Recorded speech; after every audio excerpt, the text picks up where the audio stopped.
గురువుగారు, బ్రహ్మదేవుడు మన్మధుడిని సృష్టించాడు, కానీ అదే బ్రహ్మదేవుడు మన్మధుడిని ఎందుకు శపించాడు? బ్రహ్మదేవుడు సంకల్ప సృష్టి ద్వారా ఋషులను, దక్షుణ్ణి సృజించిన తరువాత సంధ్యాసుందరికి జన్మనిచ్చాడు. అనంతరం మన్మథుణ్ణి సృష్టించి పంచబాణాలను ఆ మన్మథుడికి ఇచ్చి, ఎవరైనా సరే నీ ప్రభావంతో వికారాన్ని పొంది సృష్టిని కొనసాగించాల్సిందే, మనోవికారం నీ ప్రభావం ద్వారా త్రిమూర్తులలో కూడా ఉద్భవించాల్సిందే అని వరమిచ్చాడు.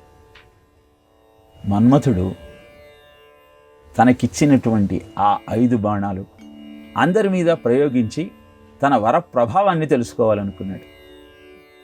వాటిని అక్కడ ఉన్నటువంటి ఋషుల మీద, బ్రహ్మదేవుడి మీద ప్రయోగించేసరికి వారందరిలో కూడా సంధ్యాదేవి మీద వికారం కలిగింది.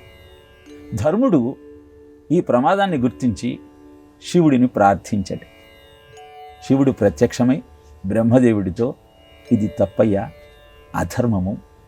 నువ్వు సృష్టించిన సుందరి సంధ్య, ఆమె పునీతంగా తన అద్భుతమైన జీవనాన్ని గడుపుతూ అందరికీ మార్గదర్శకం చేయాలి, ఇలాంటి ఆలోచనకు స్వస్తి చెప్పు అని బ్రహ్మదేవుణ్ణి మందలించాడు. అనంతరం అంతర్ధానమయ్యాడు. బ్రహ్మకు చాలా బాధ కలిగింది. అవమానం కలిగినటువంటి దుఃఖాన్ని భరించలేకపోయాడు. ఈ అవమానానికి కారణమేమని ఆలోచించాడు. కళ్ళ ముందు మన్మథుడు కనపడ్డాడు. వెంటనే, ఇంత అవమానానికి నీవే కారణము, నువ్వు ప్రయోగించిన బాణముల వల్లనే మా అందరిలో వికారం కలిగింది కనుక నీవు ఆ శివుడి యొక్క కంటి చూపుకు గురి అయి దగ్ధమైపోదువుగాక అంటూ శపించాడు. అనంతరం మన్మథుడొచ్చి బ్రహ్మదేవుడితో, విధాత, నువ్విచ్చిన వరం పరీక్షించిన మీదట ఇలా నన్ను శపించటం నీకు భావ్యమా అని అభ్యర్థన చేశాడు.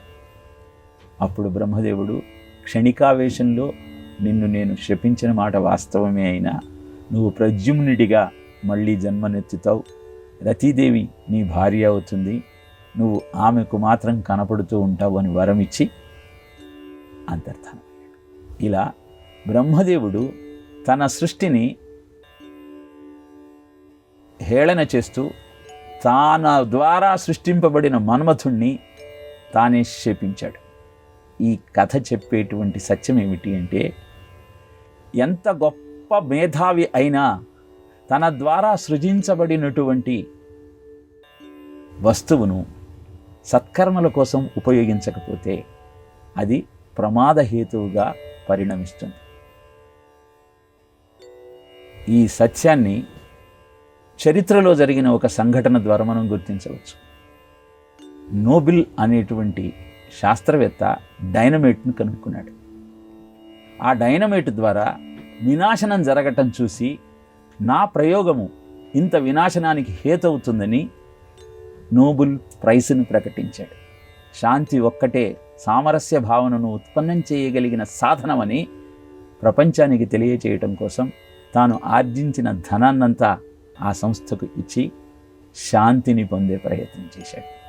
ఇదే మన్మథుణ్ణి బ్రహ్మదేవుడు శపించటంలోని ఆంతర్యం.